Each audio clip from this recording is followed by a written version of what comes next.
인류가 사회를라고 하는 그런 공동체를 만들어서 출발하기 시작을 합니다. 사회가 되다 보니까 돈이라는 게 생기기 시작을 하죠. 자본주의 시장 경제가 출발하게 됩니다. 자본주의 시장 경제가 시작되기 전까지는 우리 사람에게서 행복을 어디에서 찾았냐면은 내가 무엇인가를 소유했다. 내가 무엇인가 갖고 싶은 것을 돈 주고 샀다. 여기에서 행복을 찾는 것이 아니었습니다. 내가 소유한 것과 내 행복의 문제는 별개라고 그렇게 많이 생각을 하고 살아왔습니다. 그런데 자본주의가 많이 발전하고 돈으로 내가 원하는 것을 얻게 되었을 때 나에게 행복이 찾아온다고 하는 의식이 점점 커져가기 시작을 한 것이죠. 우리도 그렇지 않습니까? 내가 원하는 거 다 하나 갖게 되면 그 순간 되게 기쁘고 행복한 마음이 있지 않습니까? 저만 그런 것 같습니다. 네, 그런 것 같습니다. 그래서 이런 현상들을 독일의 사회학자였던 에릭 프롬이라고 하는 사람이 있어요. 이 사람이 책을 한 권 썼어요. 어떤 책이냐면은 소유냐 삶이냐라고 하는 책을 썼어요. 꽤 유명한 책인데 이 책에 보면은 인간을 두 가지로 딱 묘사를 했습니다. 아주 정확한 묘사인 것 같아요. 첫 번째는 어떤 인간이냐면 소유형 인간이에요. 소유형 인간. 두 번째는 어떤 인간이냐면 존재형 인간이라고 하는 두 가지 인간으로 딱 구분을 해 놓았죠. 소유형 인간이라는 것은 무엇이겠습니까? 내가 원하는 것을 무엇인가를 딱 소유했을 때 내가 가치가 있고 내가 행복하다고 느껴지는 그런 사람을 말을 합니다. 그러니까 내가 어느 정도 사회적인 지위가 올라가고 싶은데 그 정도 지위가 딱 올라가면 내가 좀 인정받는 것 같고, 내가 어느 정도 경제적 위치가 좀 되어야 될 것 같은데 그 정도 경제적 위치가 딱 되면 괜찮을 것 같고, 내가 원하는 아파트에도 당첨이 되면은 내가 좀 좋은 것 같고 행복한 것 같고, 내가 큰 차를 갖고 싶은데 그 차도 나에게 딱 있으면 잘 되는 것 같고, 우리 자식들도 내가 원하는 대학에 탁탁 합격하면은 잘 되는 것 같다. 이런 것으로 만족을 느끼는 사람이다. 이러면 어떤 인간이다? 소유형 인간이라는 이야기예요. 근데 존재형 인간은 어떤 사람이냐면은 내 사람이라고 하는 요 존재 자체의 가치를 느끼는 사람입니다. 물론 존재형 인간도 뭐 장사를 해서 돈을 벌 수도 있고 또한 어떤 사회적인 지위를 높이 올라갔는데 목표를 둘 수도 있습니다. 그러나 그런 것에 가치를 두고 살아가는 것이 아니라 나라고 하는 인간 자체의 가치를 두고 살아가는 사람, 그런 사람이 어떤 사람이다? 존재형 인간이다라고 그렇게 이야기를 했다는 이야기죠. 이런 의미에서 가치도 두 가지로 나뉘어질 수가 있어요. 첫 번째는 소유형 가치가 있겠죠. 소유형 가치가 있고, 두 번째는 존재형 가치가 있다라는 이야기죠. 여러분, 정말 잘 사는 사람은 어떤 사람이냐면은 소유 가치가 높은 사람이 잘 사는 사람이 아니라 존재 가치가 높은 사람이 잘 사는 사람입니다. 소유 가치가 높아서 소유를 많이 한 사람을 우리가 일반적으로 뭐라고 부르냐면 부자다라고 이렇게 불러요. 부자는 잘 사는 사람이 아니라 돈이 많은 사람입니다. 그러나 존재의 가치가 높고 그 존재의 가치를 굉장히 귀하게 여기는 사람은 어떤 사람이냐? 진짜 잘 사는 사람이다라고 말을 할 수가 있다는 이야기죠. 근데 우리가 오해하는 것은 무엇이냐면은 부자는 잘 사는 사람이고 부자는 행복한 사람이라고 생각을 합니다. 돈을 많이 소유한 사람은 행복하고 뭐든지 다 잘 되는 것 같기 때문에 내가 그만큼 갖지 못하게 되면은 나는 그 사람과 자꾸 비교를 하게 되죠. 비교를 하다 보면은 나의 존재 가치가 굉장히 떨어지는 것을 보게 됩니다. 나는 왜 이렇게 살아야 되는가? 옆집 사람을 보면 정말 저 사람은 행복하고 잘 살고 뭐든지 다 하는 것 같은데 나는 왜 이렇게 늘 가난하게 살아서 나는 이렇게 힘들게 살아가는 것일까? 이런 마음들이 우리 가운데 들 수 있다라는 이야기죠. 그러나 여러분, 우리가 귀하게 생각해야 될 것은 무엇이냐면은 내가 다른 사람에 비해서 많이 가지지 못했다고 할지라도, 내가 다른 사람에 비해서 많이 배우지 못했다고 할지라도 그 사람의 인생을 탓할 수는 없다라는 사실입니다. 그 사람의 인생이 절대 잘못된 인생이 아니다라는 사실입니다. 그냥 돈이 없고 배우지 못한 것뿐이지 그거 갖고 사람을 판단하는 기준으로 삼아서는 안 된다라는 사실입니다. 사람도 마찬가지입니다. 사람의 가치는요, 얼마나 많은 것을 소유하고 있는가, 얼마나 다른 사람보다 높은 지위에 올라가 있는가, 그것으로 사람을 판단해서는 안 된다라는 이야기죠. 여러분, 사람의 가치는 무엇으로 판단받을 수가 있을까요? 그 사람이 왜 이 땅에 존재하게 되었고, 이 땅에 존재하게 된 목적이 무엇인지를 바로 알고 사는 사람이 진짜 바른 사람이고 가치가 높은 사람이라는 사실입니다.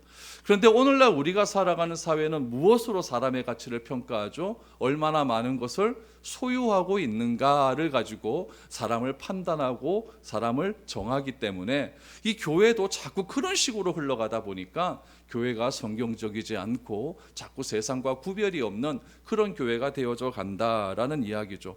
그럼 사람이 바른 목적을 가지고 바른 가치를 가지고 살아가기 위해선 무엇이 중요하냐? 나를 이 땅에 존재하게 하신 그분의 뜻이 무엇인지를 바로 알기를 원해야 된다는 이야기예요. 나를 이 땅에 존재하게 하신 가장 1차적인 분은 누굴까요? 우리 부모님이죠. 그러니까 부모님이 나에 대해서 어떤 목적을 가지고 있는가 그것을 잘 아는 사람을 효자라 합니다. 효자. 참 부모님 뜻대로 잘 살아간다. 또 2차적으로는 또 누가 있을까요? 하나님이겠죠. 그래서 하나님께서 왜 우리 부모님을 나의 부모님으로 만들어 주셨는가? 그렇게 관계를 맺게 해주셨는가? 하나님께서 왜 그 부모를 통해서 나를 이 땅에 존재하게 하셨는가? 그렇다면 나는 이 땅에서 어떠한 삶을 살아가야 되겠는가? 거기에 끊임없는 질문을 하고 해답을 찾고자 하는 사람이 진정한 존재 가치를 가진 사람이다라고 말을 할 수가 있습니다. 여러분, 스위스 시계가 굉장히 유명하잖아요. 그러면은 스위스에서 만든 시계라고 다 좋은 시계일까요? 그건 아닙니다. 왜 롤렉스 시계가 유명하고 왜 오메가 시계가 유명할까요? 그 시계를 만든 그 사람이 장인이기 때문에 그렇습니다. 그 시계를 만든 사람이 유명하고 그 시계를 만든 사람이 진짜 기술자이기 때문에 그 사람이 만든 시계가 명품인 시계가 되는 것이지, 저 같은 사람이 여러분 시계 만든다고 그 시계가 명품이 되어서 수억 원을 호가하는 그런 시계가 되겠습니까? 그건 아니라는 이야기죠. 마찬가지로 하나님께서는 우리를 향하여서 우리를 창조해 주셨는데, 하나님께서 나를 창조하실 때 그 창조 목적이 무엇인지 알고 그 창조 목적대로 살아가고 그 창조하신 하나님이 어떤 분이신지를 내가 바로 믿고 알아가는 사람이야말로 이 세상의 어떤 풍파 속에서도 어떤 환경 속에서도 흔들리지 않고 살아갈 수 있는 진정한 가치 있는 사람이 될 수 있다라는 이야기죠. 그러므로 우리가 찾아야 할 것은 무엇이냐면은 나를 창조하신 하나님으로부터 내가 살아가야 할 목적을 반드시 찾아야 된다는 이야기입니다. 하나님은 나를 무엇으로 규정하셨는가? 하나님은 나를 어떤 존재로 명하셨는가? 그것을 알아갈 때에 우리의 삶의 모든 현장 속에서 진정한 가치가 드러날 수 있다라는 이야기입니다. 그런 의미에서 예수님은, 하나님은 우리 믿는 그리스도인을 어떻게 규정하셨는가? 그 규정하신 것이 오늘 본문 13절에 나와 있습니다. 13절 말씀을 보시면, 너희는 세상의 소금이니 소금이 만일 그 맛을 잃으면 무엇으로 짜게 하리요? 후에는 아무 쓸데없어 다만 밖에 버려져 사람에게 밟힐 뿐이니라 라고 말씀하고 있습니다. 예수님은 우리의 존재 가치를, 우리의 정체성을 무엇으로 규정하셨느냐? 소금이라고 규정하셨습니다. 우리가 어떤 사람인지를 소금이라고 말씀해 주셨다는 이야기죠. 사람들은 이 소금의 역할에 더 깊은 강조점을 둡니다. 그래서 소금이 뭐 어떻게 해야 되고 어떻게 해야만 우리가 어떻게 살아갈 수 있다라고 말을 많이 하죠. 물론 그것도 틀린 이야기는 아닙니다. 그러나 저는 여러분들에게 이 소금이라고 하는 말보다는 세상이라고 하는 말에 오늘 좀 집중을 해서 우리의 가치가 어떤 가치가 있는지, 의미가 있는지 한번 살펴보았으면 좋겠습니다. 여러분, 소금이라고 하는 것은 무엇이냐면은 사람의 정체성이에요. 나는 어떤 사람인가? 나는 어떤 사람이다? 소금이에요. 그럼 소금이 드러날 수 있는 현장은 어디예요? 세상이라는 거예요. 그러니까 소금은 나의 정체성이고 나라는 것이고 나를 규정하는 정의이고, 세상은 무엇이냐? 목적이 되는 거예요. 내가 어떤 삶을 살아야 세상에서 소금으로 드러날 수 있는가? 이것을 우리가 좀 더 구체적으로 알아봐야 된다라는 이야기죠. 그러므로 소금인 우리가 하나님이 우리에게 목적으로 주신 세상을 향하여 어떤 태도를 보이느냐, 그 어떤 태도로 보이느냐에 따라서 우리의 존재 가치는 높아질 수 있다라는 이야기죠. 또 잘못된 또 세상을 바라보게 되면은 우리는 존재 가치를 추구하는 것이 아니라 오로지 소유가치만 추구하는 그런 삶이 되고 만다라는 이야기죠. 그렇다면 제가 존재가치를 높이기 위해서는 우리를 이 땅에 보내어 주신 창조주 하나님께서 우리를 어떤 목적으로 만드셨는가, 그것을 알아야 된다라고 했는데, 그 목적이 우리 창세기에 보면 나와 있습니다. 창세기 1장 28절 말씀을 보시기를 바랍니다. 하나님이 그들에게 복을 주시며 하나님이 그들에게 이르시되 생육하고 번성하여 땅에 충만하라, 땅을 정복하라, 바다의 물고기와 하늘의 새와 땅에 움직이는 모든 생물을 다스리라 하시니라 라고 말을 합니다. 여러분, 하나님께서 그들에게 무엇이라고 하냐면 복을 주시고 그들에게 이르셨다라고 말씀을 하죠. 그들은 아담과 하와입니다. 다시 말하면 온 인류예요. 온 인류에게 하나님께서 말씀하신 것은 무엇이냐면은 아담과 하와를 위해서 살아라, 너희 자신을 위해서 살아라는 말은 단 한 군데도 나오지 않습니다. 하나님께서 그들을 세상에 창조하신 목적은 어디 있냐면은 나 자신을 위해서 살아가는데 목적이 있는 것이 아니라 세상을 위해서 살아가라, 거기에 목적을 두고 말씀하신 거예요. 그것을 어떻게 설명하느냐? 생육하고 번성하고 땅에 충만하라, 정복하라, 바다에 사는 모든 생물들, 하늘에 사는 모든 생물들, 땅에 기는 모든 생물들을 다스리라 라는 말로 그렇게 표현하고 있다라는 이야기죠. 이렇게 하나님께서는 나를 위해서 살아가는 존재가 아니라 세상을 위해서 살아가는 그런 존재로 사람을 창조하셨고, 그 사람을 보시고 어떻게 하셨느냐? 좋아하셨다, 기뻐하셨다라고 그렇게 표현을 하고 있는 것입니다. 그런데 우리의 문제는 어떤 문제가 있느냐? 세상을 위한 삶은 전혀 없습니다. 오로지 나만을 위해서 살아간다는데 그 문제가 발생한다는 이야기죠. 오로지 나의 성공만을 위해서 살아가고 있다라는 이야기죠.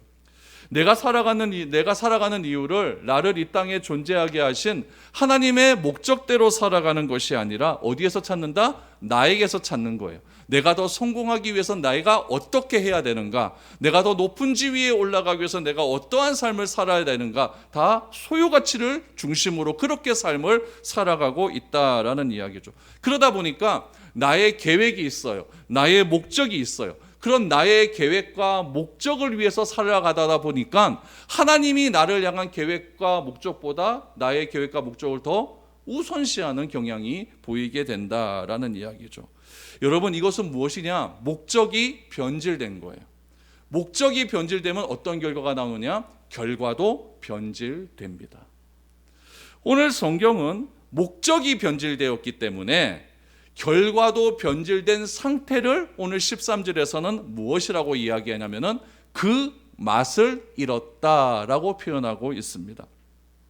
그 맛을 잃으면, 짠맛을 잃으면 소금의 가치가 없어지기 때문에 아무 쓸데가 없어서 사람의 발에 밟히게 된다라는 이야기죠. 가치가 없는 삶을 살게 된다라는 이야기죠. 하나님의 형상대로 창조한 인간이 가치 없이, 의미 없이 살아가는 삶, 그 삶을 무엇이라고 했냐면은 그 맛을 잃은 삶이라고 이야기해요. 저는 여기서 그냥 성경에서 맛을 잃은 소금이라고 말하지 않고 그 맛을 잃은 소금에 집중을 합니다. 그라고 하는 것은 여러분 정관사라고 이야기하지 않습니까? 요건 말할 때 컵이라고 얘기해요. 그 컵이라고 얘기하지 않아요. 그런데 요 컵이 나만을 위한 컵이다라고 말할 때는 그 컵이라고 이야기하는 거예요. 그러니까 그 맛을 잃었다라고 하는 이야기는 무엇이냐면은 소금이 가지고 있는 가장 유일한 맛이 있다는 이야기예요. 그 맛이 무슨 맛이에요? 짠맛이라는 이야기죠. 소금이 될 수 있는 이유는 무엇이다? 짠맛을 가지고 있기 때문에 소금인데, 그 소금이 가지고 있는 그 맛을 잃어버리게 되면 어떻게 되느냐? 발에 밟힐 뿐이다 라고 말을 하고 있는 것이죠. 그러므로 오늘 본문의 말씀을 통해서 우리가 어떤 삶을 살아가는 것이 세상에서 가치 있는 존재로 살아갈 수 있는 것인지에 대해서 한번 살펴보았으면 좋겠습니다. 그것을 살펴보기 위해서는 먼저 세상을 살펴보아야 됩니다.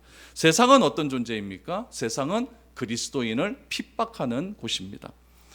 예수님은 그리스도인을 소금이라고 하셨습니다. 그런데 이 말씀을 하시기 전에 세상이 그리스도인을 어떻게 대할 것이냐? 아주 적대적으로 고난을 주는 것으로 대하게 될 것이다 라고 말씀하시죠. 11절 12절을 보시죠. 나로 말미암아 너희를 욕하고 박해하고 거짓으로 너희를 거슬러 모든 악한 말을 할 때에는 너희에게 복이 있나니 기뻐하고 즐거워하라. 하늘에서 너희의 상이 큼이라. 너희 전에 있던 선지자들도 이같이 박해하였느니라 라고 말씀합니다. 세상은 우리 그리스도인을 어떻게 대한다? 박해한다 라고 말을 해요. 지금 하신 말씀은 누구에게 하신 말씀이냐? 우리는 항상 이렇게 생각해요. 우리 다윗처럼 살아야 됩니다. 요셉처럼 고난이 와도 우리가 꿋꿋하게 버텨나가야 됩니다. 그런 말씀을 하면은 뭐라고 이야기하냐면 요셉이니까 그렇죠. 우리는 그렇게 못 삽니다. 이렇게 얘기하는 경우가 많거든요. 근데 오늘 이 말씀은 누구에게 하신 말씀이냐? 마태복음 5장 1절 말씀에 보면은 누구에게 하신 말씀이라고 나오냐면은 무리에게 하신 말씀, 또 하나는 제자에게 하신 말씀, 두 분류에게 하신 말씀입니다. 여기서 말하는 무리라고 하는 것은 그냥 예수님이 좋기 때문에 따라다니는 사람들이에요. 그냥 종교인들이에요. 그냥 예수님의 말씀이 좋아서 따라다니는 사람들이에요. 예수가 그리스도인지도 모릅니다. 아무것도 모르고 그냥 사람 좋아서 따라다니는 사람들, 그런 사람들 무리, 팬덤, 팬 이런 사람들이죠. 이런 사람들을 무리라고 지칭을 했어요. 그러니까 우리 같은 사람들 다 이 무리에 포함이 됩니다. 또 누구에게 하신 말씀? 제자에게 하셨다. 그러니까 이 말씀은, 소금이라고 하는 말씀은, 우리가 소금이라고 하는 것은 모든 그리스도인들에게 다 들어야 되는 그런 말씀이다라는 것을 알 수가 있는 것이죠. 세상은 우리 예수님을 따라다니는 사람들, 우리 그리스도인들을 뭐라고 이야기하느냐? 욕설을 퍼붓고 괴롭히고 악한 말을 할 것이다 라고 말을 합니다. 그러니까 여러분, 세상이 그리스도인들을 잘해줄 것이라는 기대감은 버려라, 이런 이야기예요. 세상은 언제나 예수 믿는 사람들을 욕하게 되어 있다라는 이야기죠. 그렇다면 그리스도인들이 욕하고 괴롭히고 악한 말을 하는 그런 세상을 어떻게 대해야 될까요? 어떤 사람들은 이렇게 이야기합니다. 그러면은 우리끼리 잘 살면 되죠. 굳이 우리를 싫어하는 사람들과 뭐 그렇게 좋다고 그 사람들과 같이 살 필요가 뭐가 있겠습니까? 그냥 우리끼리, 우리 교회에서 예수 믿는 사람들끼리 잘 먹고 잘 살면 되죠. 이렇게 말을 하는 사람도 있습니다. 그런 사람들을 향하여서 예수님은 무엇이라고 말씀하시느냐? 우리는 그냥 얼굴 안 붉히고 그냥 편안하게 즐겁고 행복하게 살고 싶은데, 예수님은 우리의 정체성 소금을 어디에다 두고 있느냐? 세상에다 두고 있어요. 그러니까 세상과 교회는, 세상과 그리스도인은 뗄래야 뗄 수 없는 관계라는 이야기예요. 교회는 어디에 존재하는가? 세상에 존재하는 거예요. 그리스도인들은 어디에 존재합니까? 세상에 존재해요. 그래서 그리스도인은 산으로 올라가서 우리끼리 살겠다, 이렇게 하면 안 되는 거예요. 옛날에 수도사들은 다 그렇게 살지 않았습니까? 우리끼리 산으로 올라가서, 우리끼리 산의 광야에 가서 우리끼리 잘 먹고 잘 살겠다, 우리끼리 하나님 믿으며 살겠다, 그렇게 했는데 그건 잘못된 거예요. 여러분, 교회나 그리스도인은 다 어디서 살아야 되느냐? 핍박받는 세상 속에서 살아야 된다. 이것이 하나님 예수님께서 우리에게 규정하신 우리의 삶의 정체성이에요. 우리는 소금이에요. 어디의 소금? 세상의 소금. 이렇게 이야기하고 있는 것이죠. 그러면 왜 예수님께서는 이 교회 안의 소금이라고 말씀하지 않으시고 세상의 소금이라고 하셨을까요? 세상은 왜 그리스도인을 핍박할 수밖에 없을까요? 이유는 뭐라고 생각하십니까? 이유는 간단합니다. 바라보는 관점이 다르기 때문입니다. 지향하는 목표가 다르기 때문에 그래요. 세상이 지향하는 것은 소유의 관점입니다. 내가 더 많이 가져야 돼. 소유의 관점. 그래서 피라미드 꼭대기에 올라가려고 하죠. 그러나 여러분, 그리스도인의 관점은, 우리 예수님께서 말하는 관점은 소유의 관점이 있는 것이 아니라 존재의 관점이 있는 거예요. 나는 어떤 사람인가, 여기에 더 관심이 많기 때문이라는 이야기죠. 추구하는 삶의 목적이 다릅니다. 여러분, 추구하는 삶의 목적이 달라지면은 세상이 확 변합니까? 세상은 안 변합니다. 안 변해요. 여러분, 심한 어려움이 당해요. 어려움이 있고 막 경제적인 어려움이 있고 막 난리가 나요. 하나님께 죽어라고 기도합니다. 죽어라고 기도해서 막 내 마음 가운데 평안이 왔어요. 그렇다고 여러분 경제적인 어려움이 해결됩니까? 안 돼요.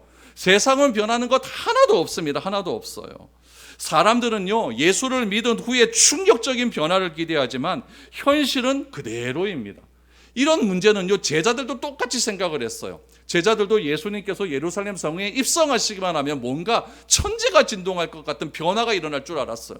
예수님은 왕이 된다. 그럼 나는 예수님의 오른편, 너는 예수님의 왼편. 그래서 우리가 천하를 호령할 것이다. 세상이 다 내 손 안에 들어올 것이다. 무슨 관점? 소유의 관점 아닙니까? 이런 식으로 변화될 줄 알았어요. 그러나 그들의 기대와는 다르게 예수님은 처참하게 십자가에 못 박혀 돌아가시게 되는 것입니다. 여러분, 바뀐 세상에서 자신이 큰 유익을 얻을 것으로 기대하지만 여러분, 교회에서 성경에서 말하는 복음은 절대 그런 것이 아니라는 이야기예요. 예수님을 믿으면 부자가 된다. 안 되던 사업이 갑자기 잘 된다. 예수 믿으면 출세한다. 예수 믿으면 어떤 병에 걸렸던 것이 갑자기 낫고 무병장수한다. 그러나 여러분, 예수 믿는 사람들 중에서 가난한 사람 천지입니다. 예수 믿는 사람들 중에서도 이런 병에 걸린 사람 천지 많아요. 얼마나 많은지 모릅니다. 반대로 예수 안 믿는 사람 중에서도 부자들 많고요. 예수 안 믿는 사람들 중에서도 사회적으로 성공한 사람들 많고요. 인정받고 건강한 사람들 얼마나 많이 있는지 모릅니다.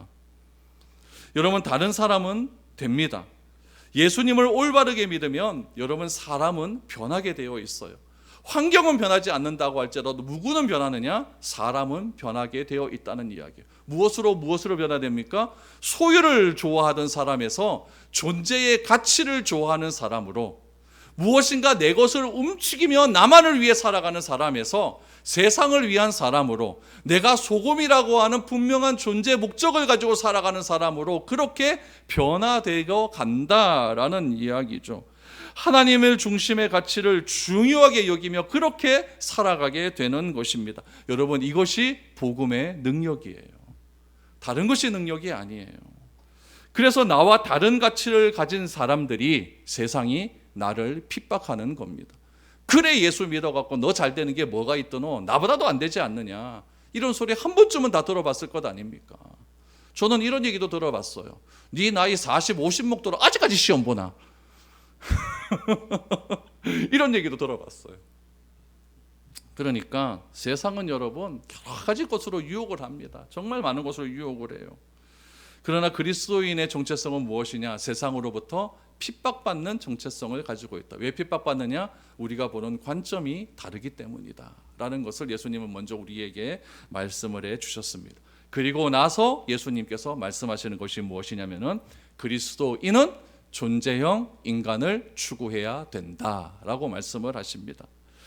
그러면 여러분 보세요. 세상에 대해서 우리가 그럼 무기력하게 당하는 삶을 살아야 될까요? 세상에 막 핍박합니다. 네 그래가 되겠나? 예수 믿어서 네 잘 되는 거 뭐 있노? 막 이렇게 막 이야기를 해요.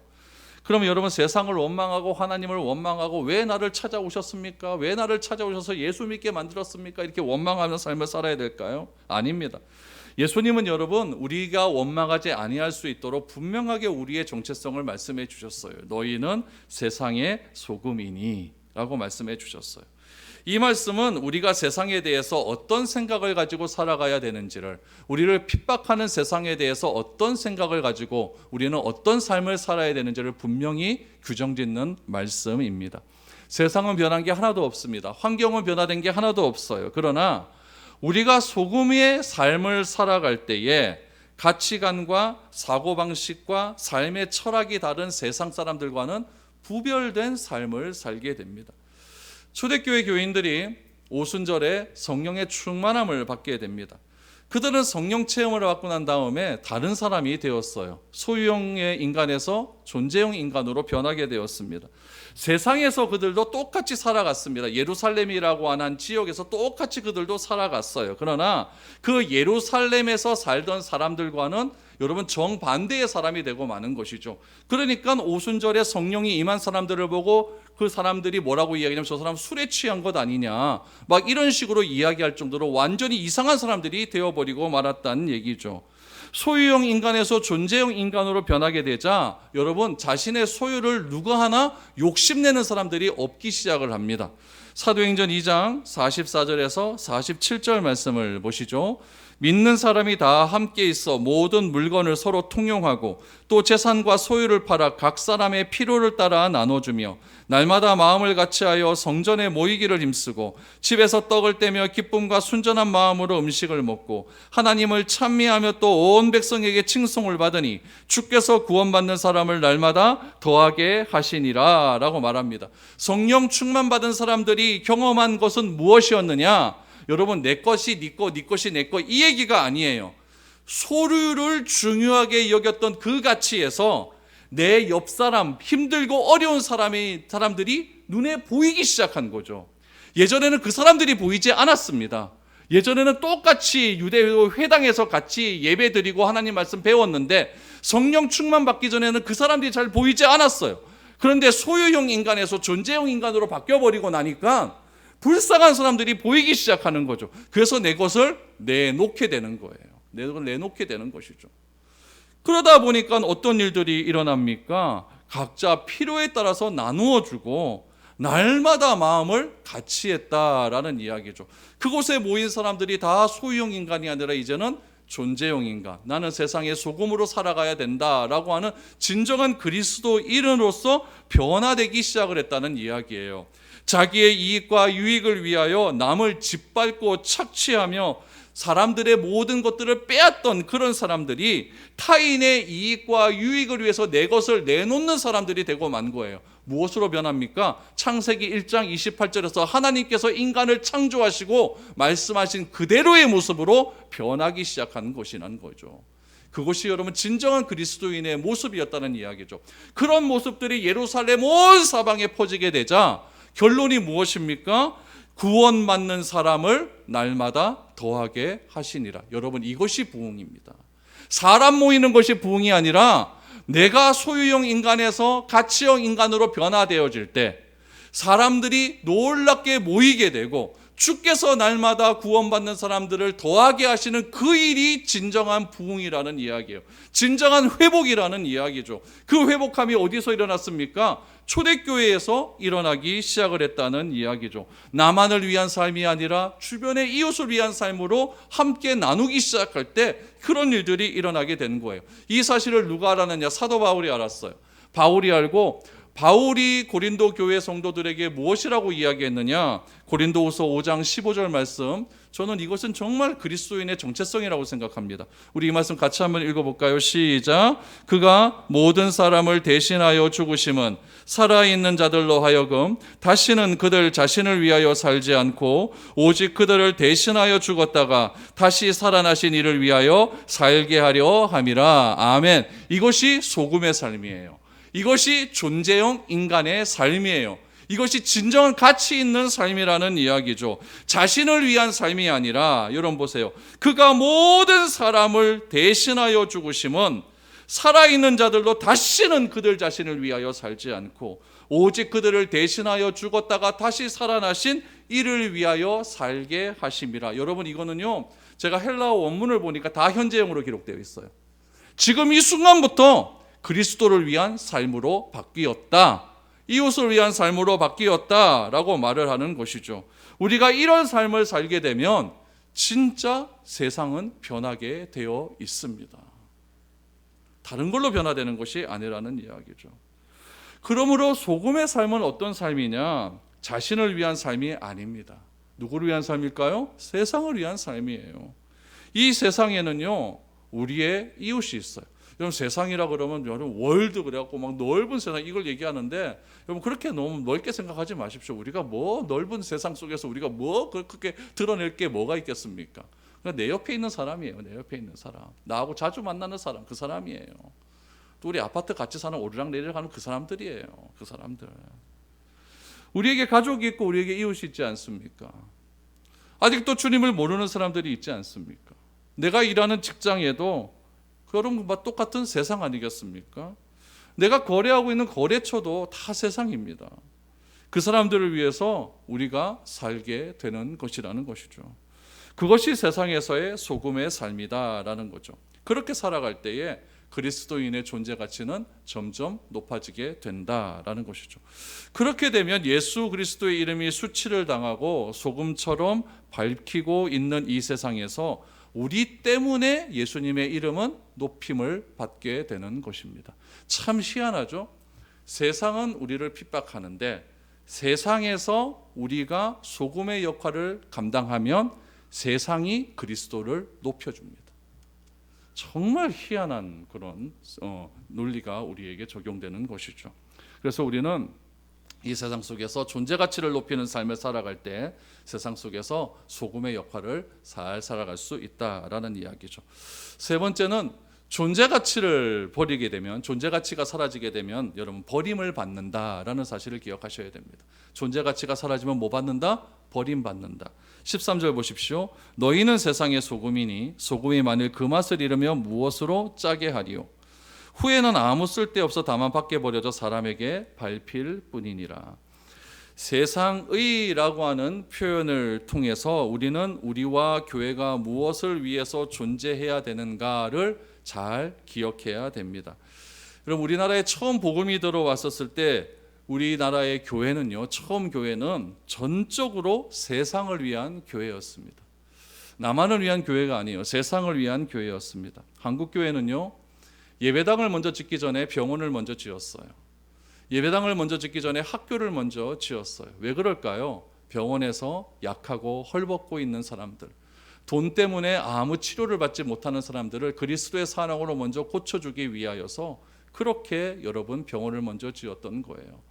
우리나라에 들어온 수많은 선교사들이 있습니다. 그 선교사들은 한국 땅에 여러분 얼마나 더러웠어요. 그때 막 장티푸스 막 그 수많은 전염병으로 인해 고난받고 있었을 때 자기가 그 삶의 현장 속에 뛰어들어서 자기가 여러분 죽어가면서도 이 조선 사람들을 구해준 그런 이야기들이 선교사들의 열전에 얼마나 많이 나오는지 모릅니다. 다 세상을 위한 그런 삶을 살았다라는 이야기죠.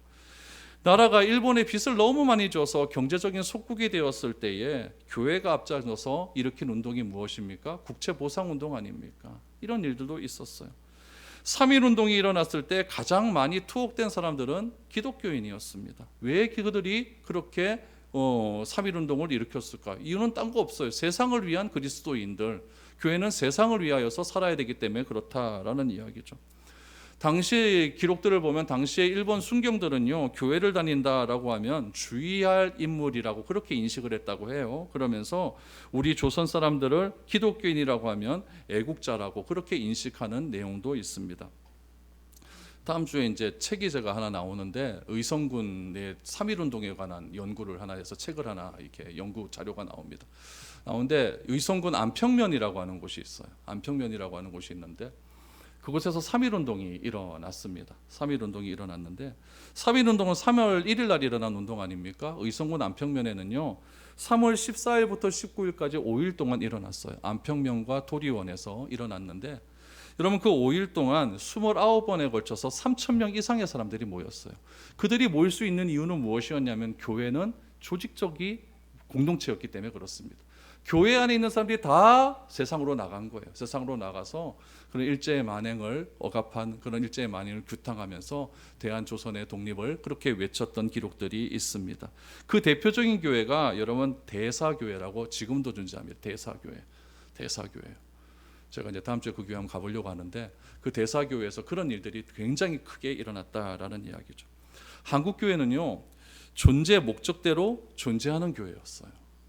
세상을 위해 존재하는 교회였고 따라서 존재 가치가 있는 교회였어요. 그래서 세상으로부터 귀하게 여김을 받았습니다. 처음 교회가 세워졌을 때는요 여러분 사람들이 교회를 그렇게 막 욕하지 않았어요. 마을에 교회가 있는 것을 보고 참 귀하다라고 여겼어요. 여러분 동네를 다녀보십시오. 촌에 가보십시오. 교회 없는 동네가 있습니까? 다 교회가 있어. 이건 뭐냐면은 그만큼 교회를 사람들이 우리의 아버지 할아버지 때들이 귀하게 여겼다는 이야기입니다.